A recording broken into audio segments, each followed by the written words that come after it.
Não se via dia nem noite, não se via sol nem chuva, apenas um completo vazio de escuridão por onde um metrô viajava em alta velocidade.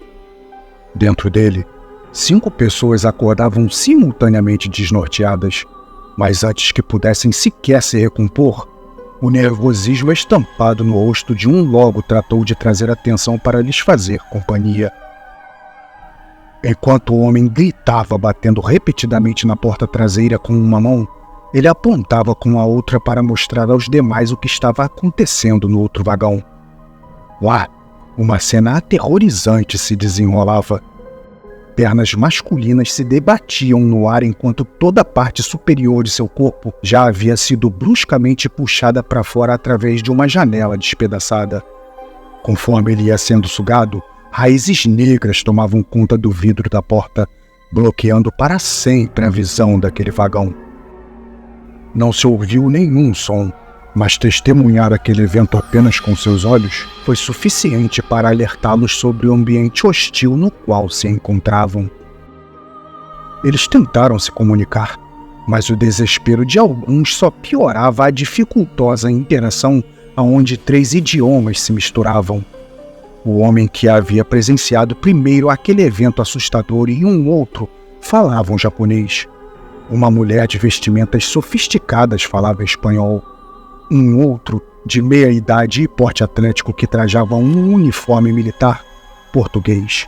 E por último, um idoso permanecia calado, mas seu semblante era de irritação diante daquela algazarra.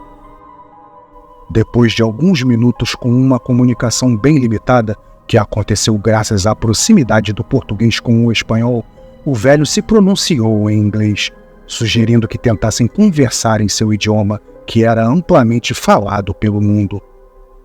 A mistura dos sotaques não impediu que finalmente conseguissem se entender, mesmo os japoneses, os quais apenas um falava enquanto traduzia para o outro.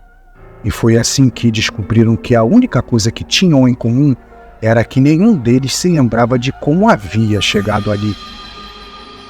O japonês que tinha visto tudo lá atrás era o mais agitado.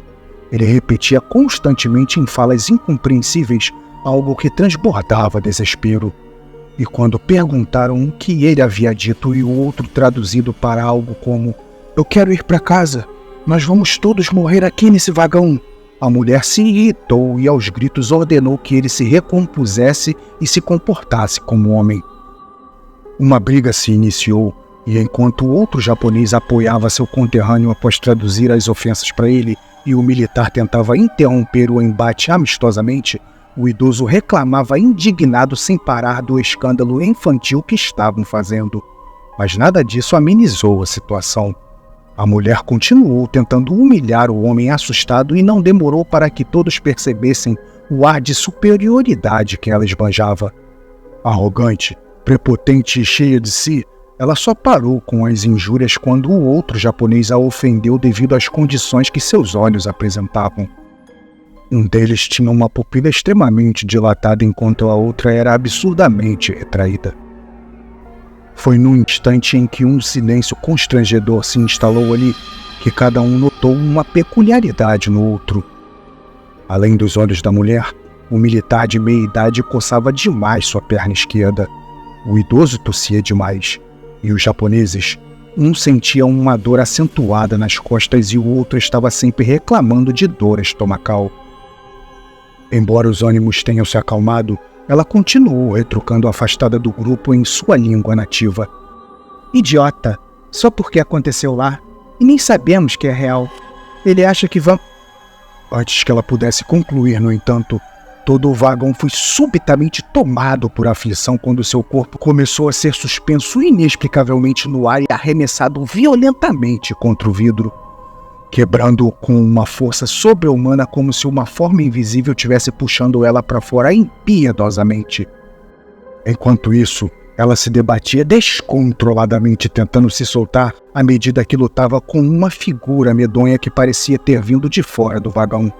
Seus membros eram tortos como os de um boneco de ventríloco e seu rosto completamente amassado. Todos tentaram ajudá-la, mas seu fim foi inevitável. Eles não tinham força para combater aquela força sobrenatural invisível aos seus olhos.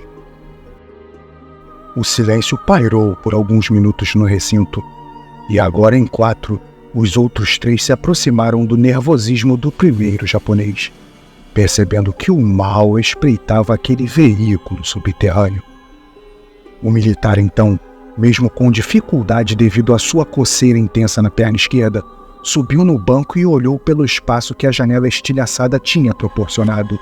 Mas tudo o que conseguiu ver foi o negro mais intenso que já viu em toda a sua vida. Não havia paredes, não havia rochas, não havia trilhos, não havia nada. Enquanto os japoneses procuravam por algo que pudesse ajudá-los no interior do vagão, o idoso caminhava para a porta do vagão dianteiro só para descobrir que ela estava coberta pelas mesmas raízes que tinham tomado a porta traseira. Foi em meio a esse cenário que o militar teve uma atitude corajosa. Ele colocou sua perna direita para fora e pediu que os outros o impulsionassem. Seus companheiros o desencorajaram. Afinal, saltar naquela velocidade, no meio daquele mar de escuridão aonde não se via chão, não era uma ideia nem um pouco prudente. Mas ele insistiu, dizendo que alguém tinha que fazer aquilo. E enquanto os outros ajudavam o homem a pegar impulso para pular, logo perceberam que sua ajuda para removê-lo do veículo não seria necessária. Eles se desesperaram quando viram que o corpo do homem havia sido tragado pela vastidão de trevas em uma velocidade descomunal.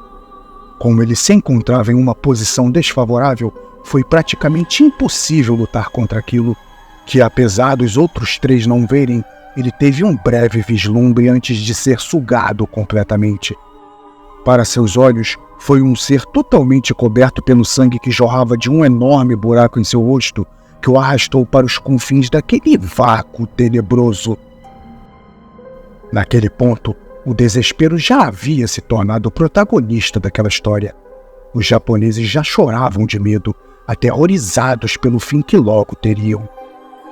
O idoso, em sua sabedoria, tentou acalmá-los com um discurso lento, porém grosseiro, que era constantemente interrompido por sua forte tosse, dizendo para eles pararem de choramingar, pois logo chegariam a alguma estação e que tudo aquilo acabaria em breve. Ao se recordarem de que durante o ataque, tanto a mulher quanto o militar olhavam fixamente assustados em uma direção e gritavam algo como se estivessem encarando alguma coisa muito grotesca, eles começaram a supor que a tal força que não se via não era, no entanto, invisível para a vítima.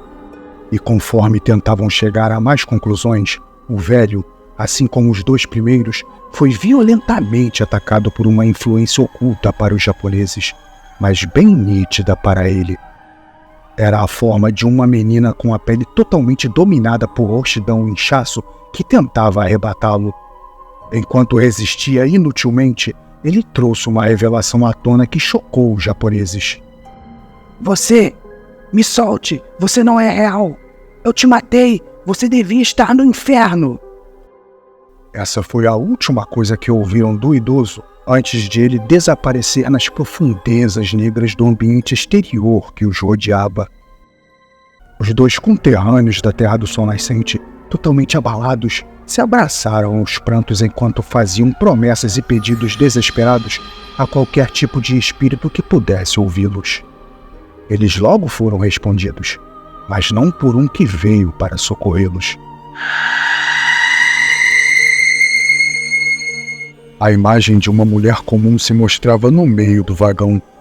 Suas roupas eram limpas, sua pele era impecável, mas havia um detalhe peculiar.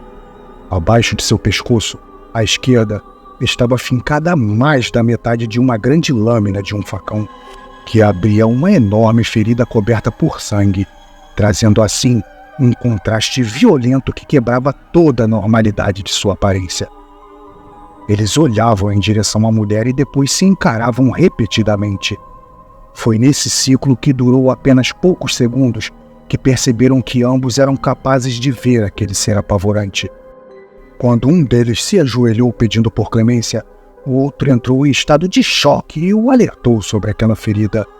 A mulher flutuava velozmente em sua direção, conforme eles se davam conta do que aquele ferimento representava. Amigos de infância e de crimes, há alguns anos atrás eles se envolveram em um assalto que deu errado. Eles só queriam um colar de ouro de uma jovem, mas como ele era a única lembrança de sua falecida mãe, ela se recusou a entregá-lo. Enfurecido e levado pelo calor do momento, um deles desferiu um golpe com um facão a fim de enfraquecê-la e tomar a joia à força. Mas ele foi tão desmedido que perfurou profundamente a região esquerda de seu colo, deixando a arma branca enterrada lá. Eles fugiram, levando o colar enquanto ela agonizava em seus últimos minutos de vida, abandonada naquele beco escuro e afastado de tudo. A última reação que tiveram foi a de levantar suas camisas, pois suas dores se acentuavam gradativamente a níveis insuportáveis à medida que ela se aproximava. Perfurações, uma na barriga de um e outra nas costas do outro, foram o que se mostraram como sendo a origem de suas dores. Eles então se lembraram que há pouco tempo atrás haviam sido baleados em uma troca de tiros com policiais. E unindo isso ao evento trágico do passado e à revelação do idoso, eles finalmente entenderam sobre o que tudo aquilo se tratava. Os 5, assim como o último sobrevivente do vagão traseiro, eram os espíritos daqueles que haviam acabado de morrer. E agora viajavam pelos túneis negros do julgamento que decidiriam seus destinos. As forças que apenas eles viam eram os seus juízes, as almas dos inocentes que eles haviam matado em suas vidas, que agora os arrastavam para sempre para pagar por seus crimes nas profundezas do inferno.